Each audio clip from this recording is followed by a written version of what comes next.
For 30 years, I carried this family on my shoulders, paid the bills, built their future, and loved them without question. But they called me dead weight behind my back, so I sold the house they were living in and left everything to the one person who never lied to me.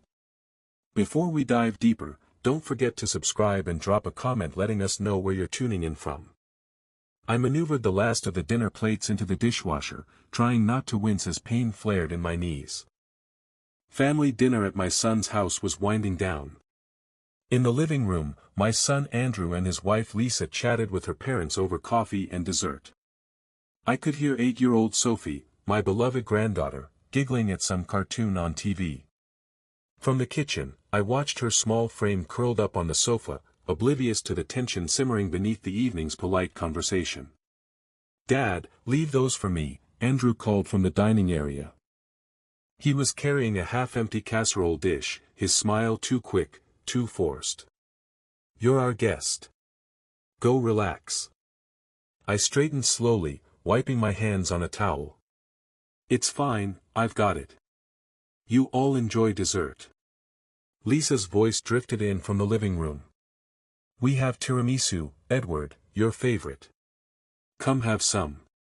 Her tone was sugary sweet, but something in it felt off, almost rehearsed. I forced a smile and joined them, lowering myself into the armchair that had quietly become Grandpa's seat on these Sunday dinners. The aroma of coffee mingled with the vanilla candles Lisa lit on special occasions. On the surface, it was warm, familial, the kind of evening I used to cherish. But tonight, I felt like an outsider in my own family. "Dad, we're so glad you came," Lisa purred, slicing into the tiramisu and sliding a generous piece onto a plate for me. "We know the drive across town is a lot these days." "It's only 20 minutes, I replied, accepting the dessert though I'd lost my appetite. "I'm always happy to spend time with all of you. Sophie, how's the tiramisu?" My granddaughter grinned, chocolate smudging her small mouth. "Good. Mommy added extra cocoa, just how you like it." My chest tightened with affection and an ache I couldn't name. Sophie always remembered my little preferences, often more than the adults did. "That's my girl. You know Grandpa too well." She beamed at the praise, but her smile faltered when her mother shot her a quick, correcting look. Sophie immediately refocused on her plate, little shoulders tensing. The subtle exchange wasn't lost on me. Lately, Lisa had been unusually strict with Sophie whenever I was around, as if policing our closeness. I dabbed my fork into the tiramisu, trying to quell the unease in my gut. Across the coffee table, Lisa's parents were discussing their upcoming cruise, a treat for their retirement. At some point I realized Lisa wasn't really listening, her gaze kept darting to Andrew, as if waiting for a cue. The small talk eventually lulled. Empty dessert plates were collected, and Lisa ushered her parents upstairs to show them the new guest room decor. Sophie trailed after them, chattering about some school art project. In a blink, I was alone in the living room with my son. Andrew cleared his throat. "How's the tiramisu, Dad? Need anything else? More coffee?" "I'm all right." I looked up at him, really looking. There was a tightness around his eyes despite the polite smile fixed on his face. He was nervous.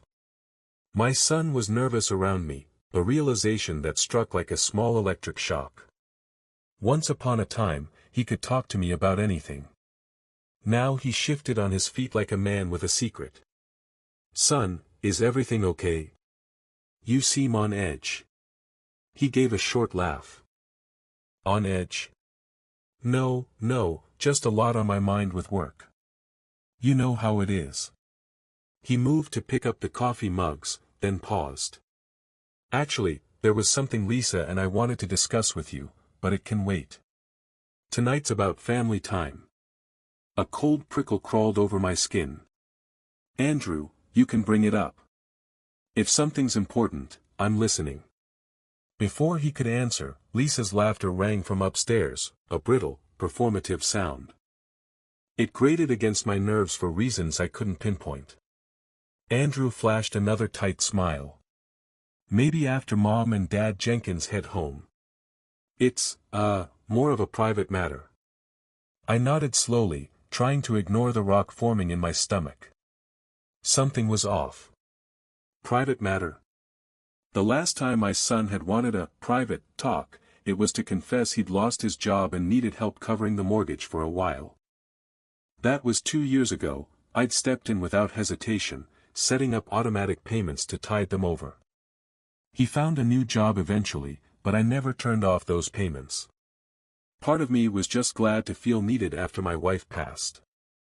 I swallowed the last bite of tiramisu mechanically, barely tasting it. The house that I'd helped my son buy, practically furnished with my savings, suddenly felt stifling, like it didn't want me there. "I'll just go freshen up," I murmured to Andrew, pushing myself out of the armchair. He gave a distracted nod, already collecting plates and cups, perhaps eager to please his wife and in-laws with a cleanup. I stepped into the hallway toward the guest bathroom but paused. The door to Andrew's home office, slightly ajar, caught my attention. From upstairs, I heard Lisa's parents moving about, their voices muffled. In the kitchen, water was running as my son washed dishes. Quietly, I edged toward the office door. It wasn't snooping exactly, I felt almost drawn by a magnet of anxiety. On the desk, illuminated by the golden light of a banker's lamp, I could see a spread of papers. Curiosity tugged at me. Perhaps this was what he wanted to discuss. I glanced back toward the kitchen, then gently pushed the door open a few more inches. The top paper was a printed email or letter. Confirm appointment with Elder Life Solutions on the 14th regarding long-term care and estate transition for Mr. Joseph Harding. My name. My full name was on that sheet. My heart gave a jolt. I stepped fully into the office, eyes scanning rapidly. On the desk was a thick packet labeled Durable Power of Attorney, with sticky flags where signatures were needed. Beneath that, brochures for Evergreen Senior Living Community, an upscale assisted living facility across town, lay fanned out, as if ready to present. Each glossy pamphlet boasted cheerful seniors and luxury amenities. It felt like the floor tilted under me. I reached out to steady myself on the desk, making the papers skitter. My pulse roared in my ears as I processed the evidence before me. Long-term care. Estate transition. Power of attorney. They weren't going to ask for help, they were planning to take my money, my home, and shunt me into a nursing home. A burst of light laughter sounded just outside the office, Lisa's voice. I lurched back, heart hammering, and eased the door nearly shut just as she passed by with her mother in tow. "We'll get the coffee on in a minute, Mom," Lisa was saying breezily. Through the narrow crack, I saw her pause, eyeing the office door. I held my breath. After a moment, she moved on down the hallway. I exhaled shakily.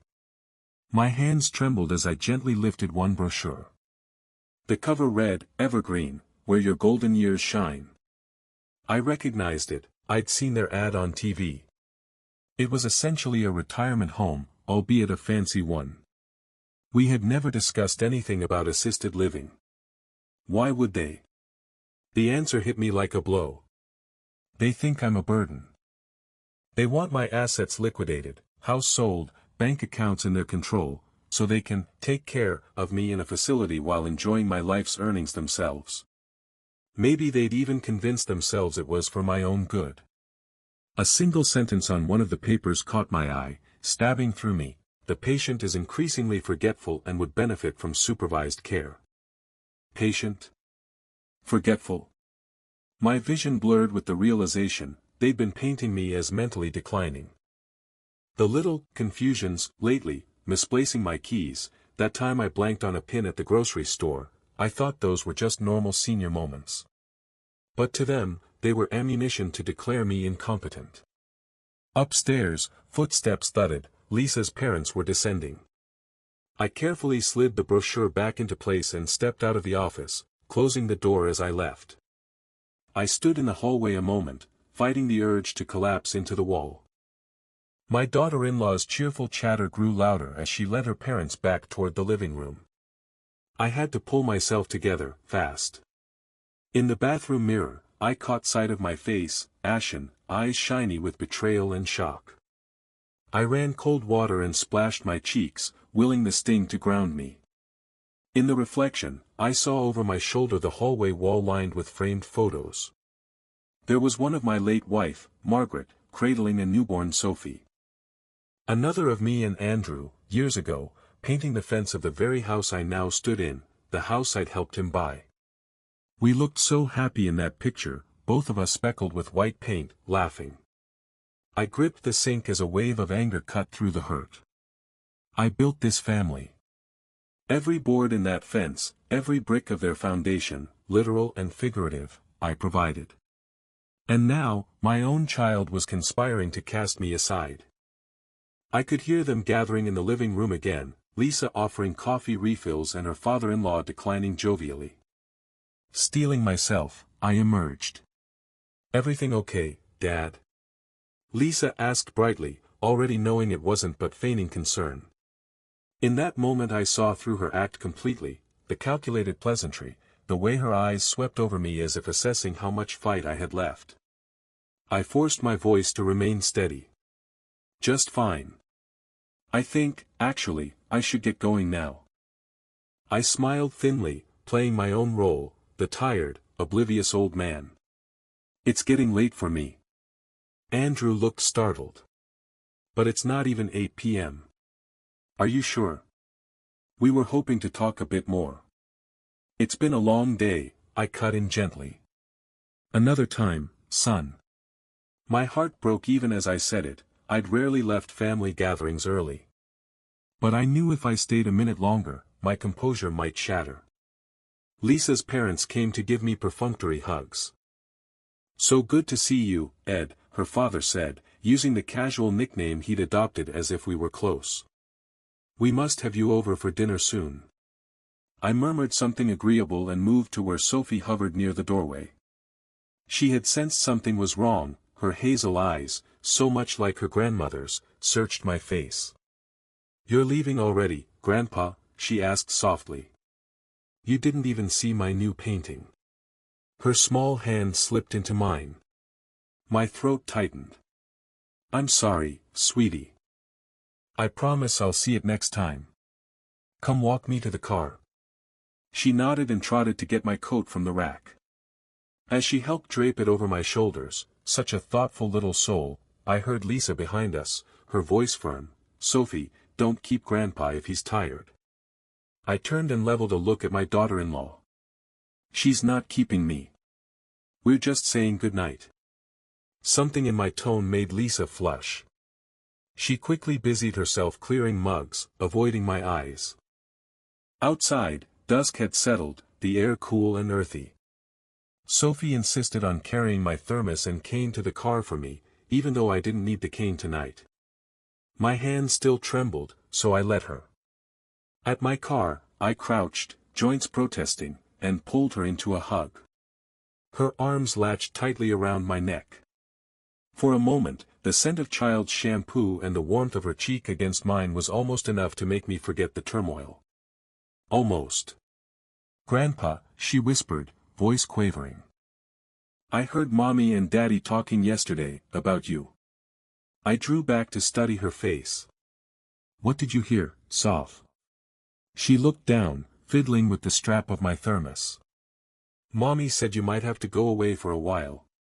That may be after my birthday they'd, Sophie bit her lip, then rushed on, eyes filling with tears. "She said they need to use your money because it's for the family, and that you'd be happier in a place with people your age. But I don't want you to go anywhere." Each word was a nail driven straight into my heart, equal parts misery and fierce resolve. I gently lifted her chin so she met my gaze. "Listen to me carefully," I whispered into her hair. "You did the right thing telling me. But we need to keep this our secret for now, okay? Can you do that?" Her eyes were huge and wet, but she nodded. "Okay." I forced a smile and brushed a tear off her cheek with my thumb. "I love you, Sophie. To the moon and back." "I love you too, she choked out, throwing her arms around me again. I hugged her with all the strength I had, as if I could somehow shield her from the ugliness that had seeped into our lives. "I love you too, more than you'll ever know," I whispered against her ear, quiet enough that only she could hear. "Everything will be okay. I promise." I only hoped I could keep that promise. Standing, I felt Andrew's hand on my shoulder. He had followed out and caught the tail end of our embrace. His grip was heavier than necessary, almost bracing. "Dad, you sure you're all right?" he asked, concern painted across his features. A day ago, I'd have thought it genuine. Now I wasn't sure what to believe. I mustered a wan smile. "Just a bit tired. You know us old folks." The lie tasted bitter. "We'll catch up soon, son. Maybe next weekend." "Of course," he said automatically, stepping back as I opened the driver's door. Sophie handed me my thermos and cane, her little face still troubled. "Good night, Grandpa." "Good night, sweetheart." I started the car and forced myself not to look back at her standing there in the driveway as I pulled away. As I turned onto the quiet street, the last daylight fading, a storm of emotions battered inside me: hurt, betrayal, anger, and underneath it all, a current of determination. The kind, trusting father they expected, the man who always said yes and asked for nothing, he'd been pushed aside tonight just like they planned to push me aside permanently. They thought I'd quietly accept whatever plan they laid out. They assumed I was too old, too weak to fight back. They were wrong. By the time I reached the stop sign at the end of their neighborhood, my hands had steadied on the wheel. My jaw set in a firm line. They wanted a battle for my own life. I would give them one. The drive back to my house was a blur. By the time I pulled into my driveway, night had fully fallen. I sat there in the dark car for a long moment, engine ticking as it cooled. This small house, my home for 35 years, seemed to gaze back at me through the front windows. Once, it had been full of life, my late wife Margaret's laughter echoing from the kitchen, young Andrew's toys scattered in the yard. Now it was just me and the quiet. Tonight that quiet felt heavier than ever. I walked inside and flicked on the lamp in the foyer. The warm glow illuminated the familiar space, the quilt Margaret had hand-sewn on the couch arm, the mantel crowded with family photos. In one frame, a much younger me stood proudly with Andrew at his college graduation, our arms slung around each other. In another, Margaret and I danced on our 30th anniversary, her head thrown back in joy. Each image was a testament to years of devotion and sacrifice. I lowered myself into Margaret's old rocking chair, my legs suddenly boneless. The betrayal I'd discovered sat like lead in my chest. My own child, the boy I'd raised into a man, and his wife had been plotting behind my back to strip away my autonomy, my home, everything. And they'd planned to smile through it all, telling themselves it was for the best. A photo album lay on the side table, with shaking fingers I opened it to a random page. There was a Christmas photo from 10 years ago, me in a Santa hat, Andrew in his early 20s laughing as he helped me carve the turkey. Lisa, newly engaged to my son then, stood at the edge of the frame with a polite smile. I remember that day, Margaret had commented privately that Lisa seemed a bit aloof. "She's shy, give her time," I'd said. I was so eager to have a bigger family, to see my son happy. I turned the page. Another photo, Sophie's 3rd birthday party in our backyard. I had built her a little playhouse that year, staying up nights in my workshop to finish it. In the snapshot, Sophie sits in my lap clapping, cake smeared on her chin, while Andrew and Lisa stand behind us. My son looked proud and grateful. Lisa had been smiling too, but now I wondered, was it genuine or was she already eyeing the yard and house around her, calculating its worth? My eyes burned. I closed the album, unable to look at those frozen happy moments knowing what I knew now. With a trembling sigh, I reached into the drawer of the side table and pulled out an old ledger notebook. Long ago, as a young man, I'd kept meticulous track of our finances and major family milestones in it. Even after computers and smartphones took over, I often found comfort in penciling things down in this old book. It held everything from the down payment on this house to Margaret's hospital bills, to the check I wrote for Andrew's wedding. I flipped to a more recent page. There, in my own neat handwriting, were the figures for the temporary mortgage assistance I began for my son 2 years ago when he lost his job. Nearly $50,000 over 2 years of mortgage payments, quietly paid from my account. They never insisted I stop, and truthfully, I'd continued it happily when I thought it was helping my family. On the next lines, I'd noted other big help I'd given: $15,000 for their house down payment, $8,000 for their new SUV, on top of covering so many smaller emergencies. $500 here for a dental bill, $1,200 there for a summer camp. I turned another page, hand unsteady. Here were older numbers, nearly 28 years ago, paying for Andrew's college tuition. 4 years of tuition and books, roughly $40,000, draining much of my savings. I whispered the numbers as I read: Fall 97, $5,200. Spring 98, $5,200. And so on. I remembered the night of his graduation celebration at a steakhouse. He'd given me a hug and said, "Dad, I don't know how I'll ever repay you." I had laughed and told him, "Just make a good life, that's all I need." I pressed the heels of my hands into my eyes, as if I could push back the threatening tears. Where had that grateful son gone? Was he still in there, or had life and perhaps his wife's influence changed him into a stranger? The ledger's last filled page held the most devastating entry of all: Margaret's medical costs, $84,600. Even after insurance, the chemotherapy and hospice care for my wife had been enormous. I paid it all without hesitation, draining the retirement account I'd built for decades. My wife passed 3 years ago, and with her went the last person who truly shared these sacrifices with me. After Margaret's death, I had found solace in helping my remaining family, an effort to fill the void she left. I poured myself into being the best father and grandfather I could. If I'm honest, a part of me lived in fear of being alone, so I gave and gave, hoping I'd always be welcomed in their lives. A bitter smile tugged at my lips. How cruelly ironic that the very fear which drove my generosity was now coming true by their hand. I was at risk of losing everything, not just money and home, but my freedom and family, because of my generosity. On the mantel, Margaret's urn rested between 2 white candles. I rose and walked over, placing a trembling hand on the cool ceramic. "I'm sorry, my love," I whispered, voice cracking in the silence. "I failed to see what was happening. I failed to follow your last advice."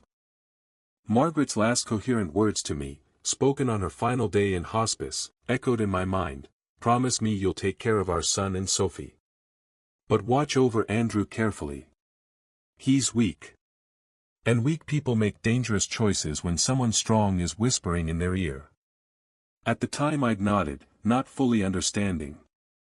Grief and exhaustion had clouded everything. Only later did I recall how her gaze had shifted to Lisa sitting in the corner of that hospital room, tapping away on her phone, present but not really present.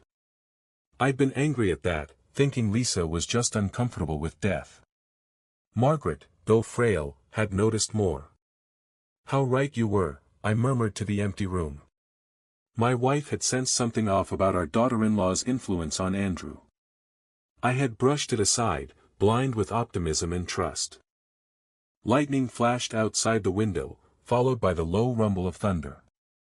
A summer storm was rolling in. I stood at the window watching the first droplets of rain spatter the glass. The evidence upstairs in my son's office had been damning. They were poised to seize legal control over my life. The fact that they expected me to sign those power of attorney papers tomorrow or next week, like a meek lamb, was galling. They thought I'd never fight back, that I'd be confused, compliant, easily handled. They'd interpret my quiet departure tonight as proof that I suspected nothing. A flare of anger cut through my sorrow. Perhaps they had even congratulated themselves after I drove off, thinking their plan was on track. Lisa would soothe any of Andrew's guilt, if he had any left, with assurances that it was all for the best. That I'd be safe and happy in a retirement home while they'd managed my assets. I could imagine that conversation. Lisa's persuasive tone, always so reasonable, saying things like, "Your dad's alone all the time. At Evergreen, he'll have company, professional care. And we'll ensure the money is used wisely, on Sophie, on our home. It's not taking advantage, it's what any loving family would do." Lies sugar-coated in concern. I closed my eyes, steadying my breath. Through the storm, a new clarity emerged. I might have been naive and too trusting, but I was not powerless. For over 40 years, I ran a small contracting business. I navigated countless negotiations, managed employees, dealt with clients both fair and foul. I prided myself on being an honest man, but I was no pushover. That business paid for the roof over my head and helped put my son through college. I only retired a year after Margaret died, coaxed by Andrew and Lisa telling me to take it easy. God, they probably wanted me retired so I'd be an easier target. A bolt of lightning illuminated the backyard. I could see the faint outline of the wooden playhouse I'd built for Sophie, now slick with rain. A memory surfaced. Last Christmas, I'd spent the day alone. Andrew had called with some excuse. They were taking Sophie to Vail with Lisa's parents. It would be too cold and hectic for me at that altitude. I pretended to understand and spent the holiday eating a TV dinner in front of old reruns. It hurt, but I told myself they deserved traditions of their own. Only later did I learn from a neighbor that they'd hosted a big Christmas party at home before going on that ski trip, a party I hadn't been invited to. A wave of humiliation and hurt flooded me anew at the recollection. Exclusion from a once sacred holiday, done so casually. A burden at Christmas, a burden at Sunday dinner, a burden always. That's how they saw me now. My gaze hardened. They had taken my love and turned it into a weapon against me. That would end tonight. I set the ledger down and reached for the telephone on the end table. It was nearly 9 p.m., but I knew my call would be welcome. After a few rings, a familiar voice answered. "Hello. Jim. It's Ed Harding." I almost cracked right there, saying my own name aloud, knowing how close I'd come to losing it, to becoming just a patient in some file. "Well, hey there, Ed," came the friendly reply. Jim Caldwell had been my attorney and friend for over 20 years. He handled the legal paperwork for my business and wrote Margaret's will with me. More importantly, he was someone I trusted completely. "Everything all right?" I swallowed, steadying myself. "I'm sorry to bother so late. I need your help. It's urgent. Family matter." Instantly, Jim's tone shifted to concern. "Of course. What's going on?" I closed my eyes, and in a halting voice I explained the basics, that I'd discovered Andrew and Lisa's plan to obtain power of attorney over me, possibly declare me incompetent, and move me into assisted living so they could control my estate. The words felt surreal coming out, but each one was backed by those documents I'd seen. By the end, Jim was cursing under his breath. "Jesus, Ed. I knew you'd been helping them financially, but I never imagined. Listen, we won't let this happen." "Do they actually have any documents filed yet?" "Not yet. They were going to bring the forms to me. They assume I'll sign willingly, likely at a meeting in a day or two. And they're already setting up an evaluation, probably trying to build a case that I'm mentally slipping." Jim scoffed. "Anyone who speaks to you for 5 minutes can see you're as sharp as ever. This is pure greed and fraud on their part if they push it. Here's what we'll do." For the next 20 minutes, we devised a plan. With each step we plotted, I felt my spirit bolstering. I wasn't alone. I had an ally who knew the law and had seen plenty of similar betrayals, though usually from unscrupulous strangers, not one's own kin. First, we would secure my assets. I still had a significant amount in savings and from selling my business last year. Starting tomorrow, Jim would help me move the majority into a protected trust, beyond even a power of attorney's immediate reach. Second, we'd update my will. I had originally left everything to Andrew, with provisions for Sophie's care. That would change now. I insisted Sophie be provided for directly. If my son and his wife were so eager to take my money, then I'd make sure they couldn't touch it, at least not without conditions. Jim agreed to draft a new will that placed my home, remaining savings, and life insurance into a trust for Sophie's education and future, administered by a third-party trustee. Andrew and Lisa would effectively be written out, pending proof of genuine reform over time. Third, we discussed confronting them. Do you want to go to the police or courts preemptively? Jim asked carefully. We could document what you found, maybe get a restraining order, although that's extreme and might escalate things. I ran a hand over my face. The thought of dragging my son into court or involving police made me ill. Unless they actually committed a crime like forgery, I wasn't ready for that. Not yet. Let's hold off on legal action for now, I said. I want to give them a chance, one chance, to come to their senses. But I'll need your help to do it in a way that protects me. Jim was quiet for a moment. All right. How about this, you arrange a meeting with them as if you're ready to sign their papers. And I'll be there as your attorney, or at least nearby. We'll catch them in the act, so to speak. Sometimes seeing the jig is up, in front of a legal professional, can shock people into honesty. A lump caught in my throat at the idea of cornering my own child like a criminal. But I recalled the cold glee in Lisa's voice on that overheard phone call Sophie mentioned, after the party will take his money. They weren't the least bit conflicted by their scheme. Perhaps a shock was exactly what they needed. Yes, I agreed, steel entering my voice. Tomorrow. I'll invite them over first thing under the pretense of signing everything. They're eager to rush this, so they'll jump at it. Good. I'll come by a bit earlier so we can be ready together. We'll have copies of your new documents too, maybe even show them if needed. And Ed? I'll bring a colleague as a witness, perhaps a notary. It might help drive the point home that you know what you're doing and have the law on your side. I breathed out, tension easing for the first time all night. Thank you, Jim. For being in my corner. Always, he said firmly. Get some rest if you can. Tomorrow's important. We hung up, and I realized the thunder had quieted. The storm passed, leaving the night calm aside from dripping eaves. I felt a storm within me still, but now it was focused, directed into a plan of action. Before turning in, I made 2 more phone calls. The first was to my bank's 24-hour hotline, where I left a message for my account manager to call me in the morning about a significant funds transfer. The second was more personal. I dialed Andrew's number. Dad, he answered, sounding surprised I was calling so soon after leaving. Perhaps guilt kept him up. I modulated my tone into a tired, resigned drawl. Hi son. I've been thinking about what we were going to discuss. Those forms.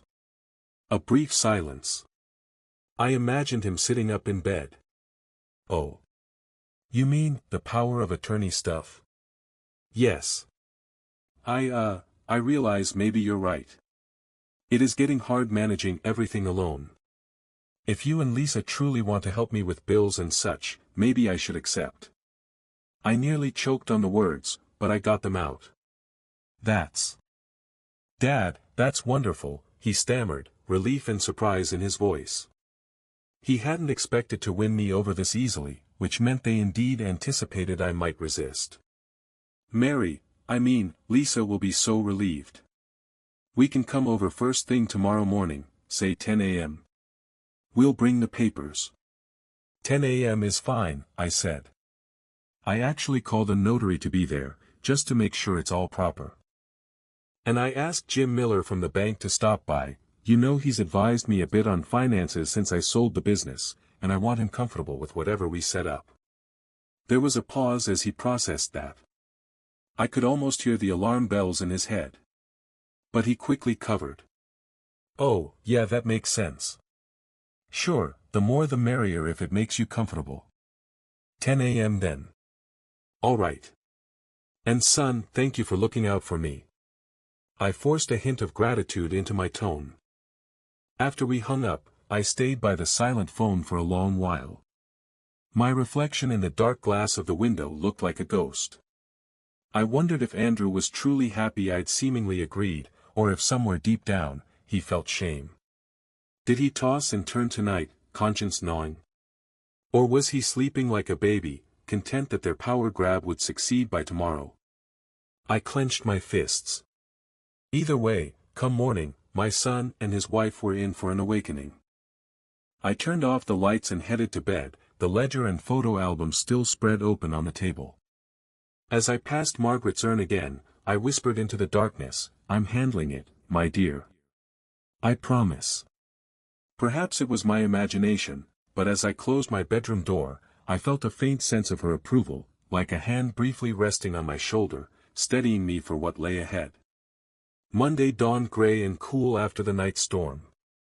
By 9:30 a.m., I was showered, dressed in my best navy blazer, and feeling a steadiness in my limbs that I hadn't in a long time. The act of taking control, making decisive moves, had infused me with new energy.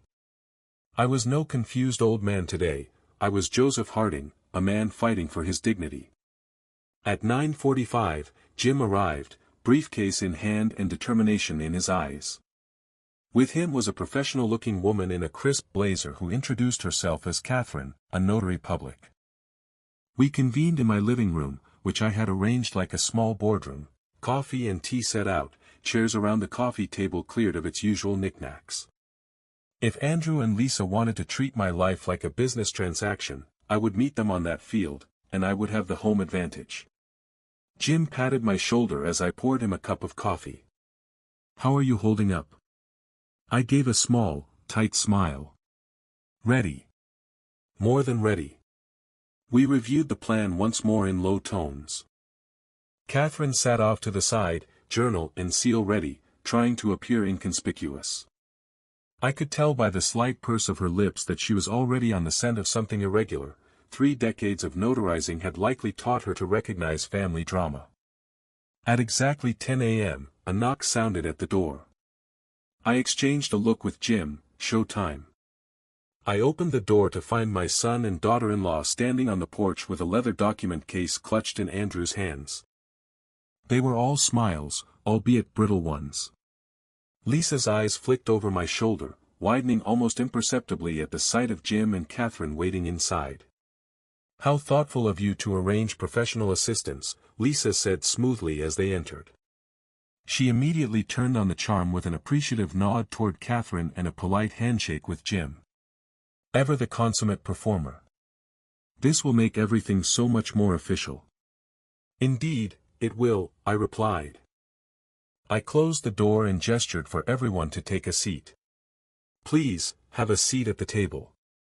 We all settled. I took my armchair at the head of the coffee table, Jim sat at my right, clicking open his briefcase. Catherine positioned herself slightly back, an observer with clipboard at the ready. Andrew and Lisa sat together on the couch across from me. My son's knee bounced with nervous energy. I folded my hands and regarded them. "You know, Andrew, you mentioned last night I seemed on edge." I allowed a small chuckle. "Well, I got a good night's sleep, and I feel exactly like my old self this morning. Sharp. Observant. Capable." Andrew blinked at my crisp tone. "Oh, good. That's good, Dad." He cast a quick, confused glance at Lisa. Lisa cleared her throat, placing the document case on the table. "We're glad you're feeling well. So, shall we get started? We have the papers here that we discussed." She began pulling out the power of attorney forms, stacking them neatly. Her project manager persona was in full swing as she uncapped a blue pen and produced a typed checklist, likely to ensure nothing was missed in their care of me. I watched her with an expression of mild interest. There was a brief tremor in my fingers, but I clasped them to hide it. This was it. Actually, before we sign any documents, I said calmly, I need to tell you both something. Lisa's pen paused over her checklist. Andrew's forced smile faltered. Sure, Dad. What's on your mind? I looked from my son to my daughter-in-law, taking in their guarded postures. My heart thumped steadily as anger and hurt warred within me. But I kept my voice even. I know about your plan. A beat of silence. Rainwater dripped from the eaves outside, punctuating the quiet. Plan. Andrew echoed, trying for innocence but failing to meet my eyes. We're here to help you. I fixed him with a stare that made him finally still. No, not that. I'm talking about your plan to declare me incompetent and take control of my estate. There it was, laid bare. Catherine's eyebrows shot up. Jim leaned forward, expression hard. Lisa let out a light laugh, too high-pitched.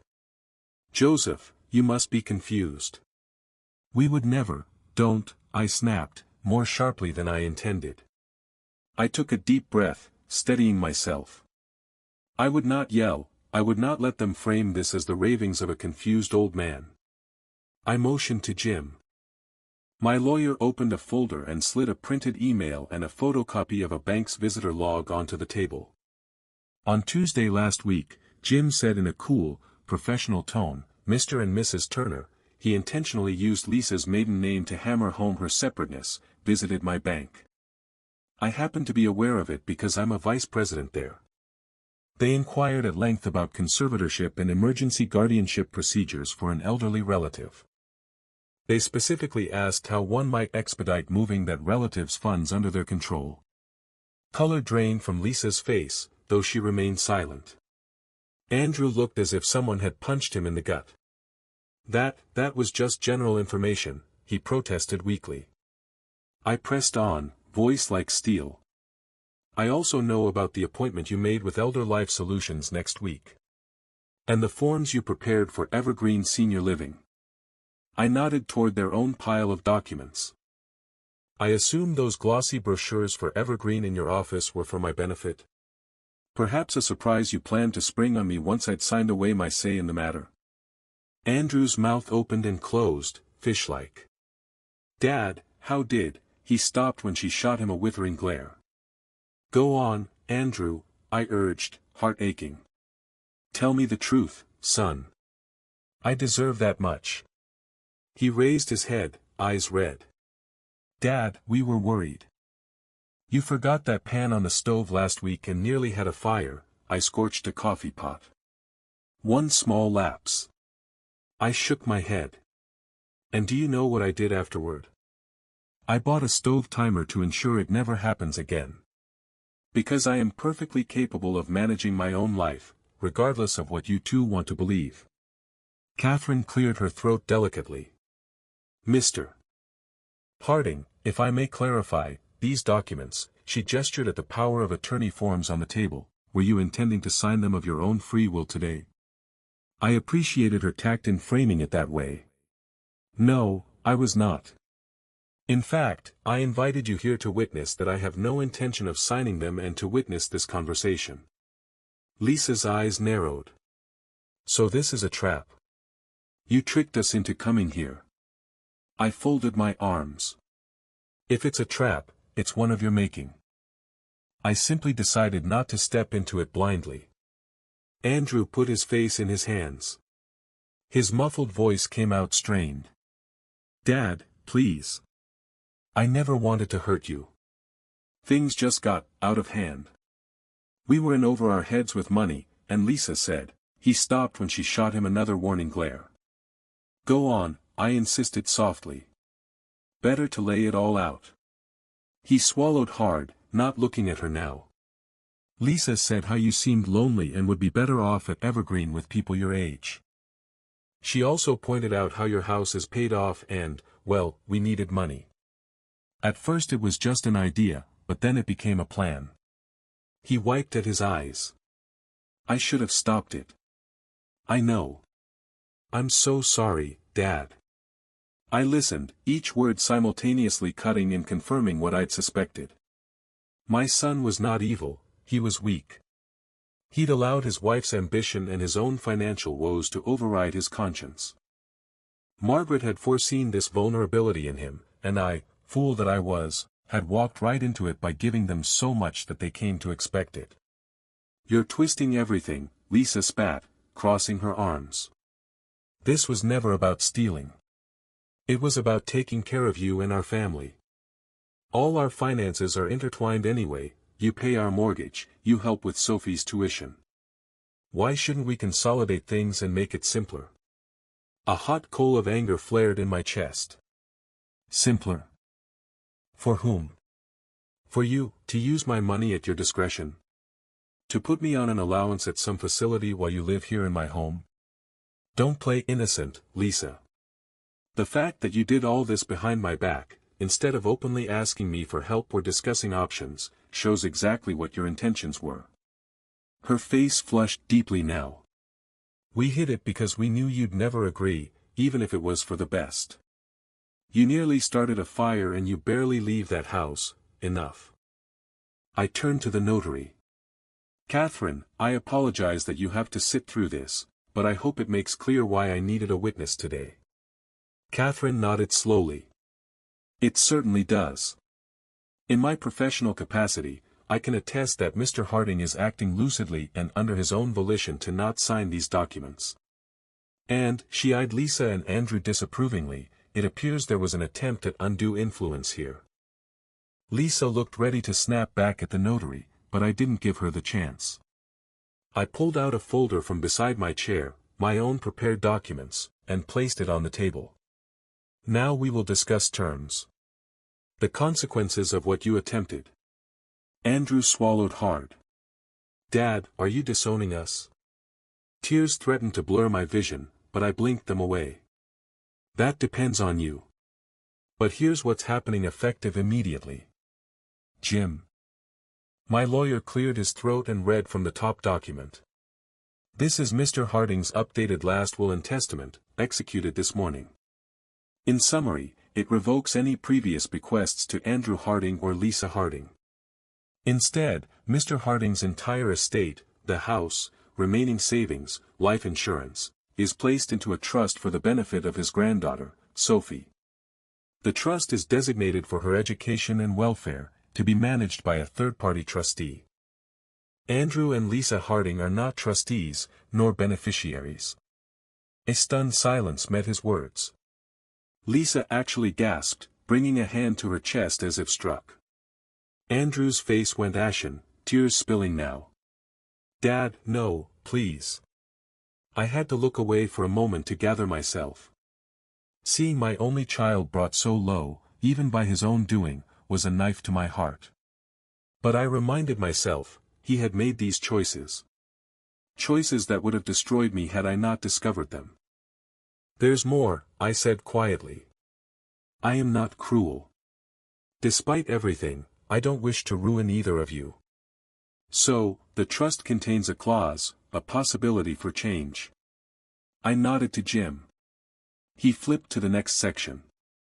The terms state that after a period of 1 year, Mr. Harding may choose to amend the trust to include support for Andrew and Lisa, if and only if they demonstrate, to his satisfaction, genuine change. That means holding steady employment, attending family therapy, showing consistent responsibility and care for Sophie and for Joseph in appropriate ways. In short, they must prove over time that their intentions and character have changed for the better. Lisa made a noise of outrage. A probation? You're putting us on probation like criminals. If the shoe fits, I replied, allowing some bitterness to seep through. Consider it a chance, one you frankly don't deserve, to earn back trust that you shattered. Andrew wiped his face, nodding rapidly. We'll do it. Dad, I'll do anything. I'll go to therapy, I'll get a second job, whatever it takes to make this right. Please. I'm so sorry. His voice broke on the last word. I studied my son. In his eyes I saw remorse and desperation. Perhaps this ugly confrontation was the jolt he needed. Time would tell. I gave a small nod. Your apology is a start, Andrew. But as I said, actions over the next year will speak louder. I hope you mean what you say. He bobbed his head again, reaching for Lisa's hand as if seeking solidarity. She snatched her hand away, too absorbed in her own fury and fear to comfort him. She turned on me instead, voice trembling with anger. This is how you repay us for worrying about you. By cutting us off. How are we supposed to live without your support, have you thought of that? The mortgage, Sophie's school. We counted on you. Hearing her say it out loud, that they counted on me like a paycheck, not a person, made something inside me harden further. Yes, I'm well aware you counted on me. And you exploited it. That stops today. I leaned forward, meeting her glare with one of my own. The monthly mortgage payments I've been making on your behalf, those are cancelled as of last night. I suggest you start figuring out how to cover your own bills. The same goes for the private school tuition. Sophie can stay enrolled only if you two find honest means to pay for it, or if you swallow your pride and apply for financial aid. My automatic generosity has officially run dry. Lisa's face went pale, her confidence finally crumbling. You can't just. I can, and I have. My tone softened only a fraction. You are both adults. Educated, employable adults. You will stand on your own feet now or you will fall, that choice is yours. But you will no longer stand on my back. Tears of frustration filled her eyes. She opened her mouth as if to argue again, then closed it. Perhaps for the first time, she had nothing more to spin. Reality was confronting her, and it was an unforgiving sight. Jim slid the will and trust documents over to Catherine. Ms. Davis, if you could witness and notarize Mr. Harding's signature on these, please. Quietly, with professional efficiency, Catherine oversaw the signing. I signed with a steady hand. It struck me that this might have been the very moment I would have been signing away my life to them had things gone differently. Instead, I was signing away their claim to me. The pen strokes felt incredibly liberating. Everything is legally binding now, Catherine said, pressing her notary seal onto the papers with a firm thunk. Mr. Harding, you should keep these in a secure location. My attorney will have copies by this afternoon, I assured her. After Catherine and Jim departed with handshakes and promises of discretion, the three of us sat in uncomfortable silence. Andrew looked broken. Lisa appeared to be calculating survival strategies behind her glassy eyes. Is there anything else you want to say? I asked quietly. Andrew met my eyes for the first time since the revelation began. I'm sorry, Dad. I know that doesn't fix anything, but I'm genuinely sorry. His voice was thick with shame. Mary said nothing, which told me everything about her priorities. Words are cheap, son. Actions over the next year will determine whether this family has a future together. 3 hours later, in the mid-afternoon, Sophie knocked on my door, her school backpack still slung over her shoulder. Grandpa. Mommy said you wanted to see me. I was surprised but relieved. Clearly Lisa had brought her, perhaps as a gesture of goodwill or guilt. I knelt to her eye level, just as I had in their hallway 2 nights ago. Come sit with me, sweetheart. We need to talk about some grown-up things. She settled beside me on the couch, her 8-year-old wisdom already sensing something serious. Is this about what I told you? She asked in a small voice. Partly. Your mommy and daddy made some bad choices about money, and there have to be consequences. But none of this changes how much I love you. I put an arm around her shoulders. Are they in trouble? She whispered. They have to learn to take better care of themselves, and of you. But, Alexa, I want you to know that your future is completely safe. I've made special arrangements to make sure you can go to any college you want. Study anything that interests you. Her eyes brightened slightly. Even veterinary school. That's really expensive. Especially veterinary school.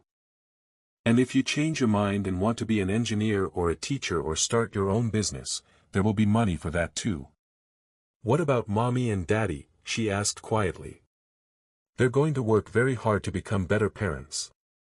And if they succeed, our family might be able to heal from this hurt. But even if they don't, you and I will always have each other. She hugged me tightly, and I felt Margaret's presence in that embrace, 3 generations of love continuing despite betrayal and broken trust. Can we look at college brochures? Sophie asked after a moment, a hopeful lilt in her voice. I want to see what veterinary schools look like. Absolutely, I smiled, reaching for my laptop. We have all the time in the world to plan your future. We sat together browsing colorful campus photos and talking about dorms and science labs, our difficult morning giving way to dreams of better days ahead. Outside, spring was turning to summer, and in the backyard Margaret's roses were finally beginning to bloom. That evening, after dropping Sophie back home, and sharing a brief, subdued exchange with her parents at their door, I returned to a house that felt both changed and unchanged. The quiet was the same, but my heart was lighter than it had been in a long time. I poured a cup of chamomile tea and stepped onto the porch to watch the sun set. The horizon burned gold and orange, reflecting off puddles left by the storm. I realized I was breathing easier than I had in months. The burden of dread was gone, lifted away by truth and justice. I found myself thinking of people I hadn't in a while, my sister in Florida whom I'd neglected to call, an old army buddy I'd promised to visit. My life, which I'd unwittingly let revolve around appeasing those who took me for granted, was my own again. I could do anything tomorrow, take a road trip, go fishing, even join that book club at the community center I once considered. Inside the house, on the side table, lay Sophie's newest drawing. In crayon she had sketched our family, stick figures labeled Grandpa, Daddy, Mommy, and me, all holding hands beneath a bright yellow sun. Across the top in careful letters she had written, Family Forever. I placed it next to a framed photo of me holding her as a toddler. Both tokens of a love that remained pure and unbroken, despite the storm we'd weathered. As dusk deepened to night, I lit a single candle and set it on the front windowsill. It was an old tradition of Margaret's, one she did every night so that if any of us were out late, we'd see the light and know someone was waiting, welcoming us home. Its gentle glow soothed me as I settled back in my rocking chair. The shadows of the past few days were receding, and in their wake I felt hope. Not an unbridled, naive hope, but a cautious optimism that with honesty and effort, our family could find a new equilibrium. Whether Andrew and Lisa rose to the challenge I set or not, I knew Sophie and I would be all right. We had each other, and we had truth on our side. In the distance, I heard a car door and the faint sound of Sophie's high, tinkling laugh from across the street, perhaps showing her mom the college brochures we'd printed. I allowed myself a small smile.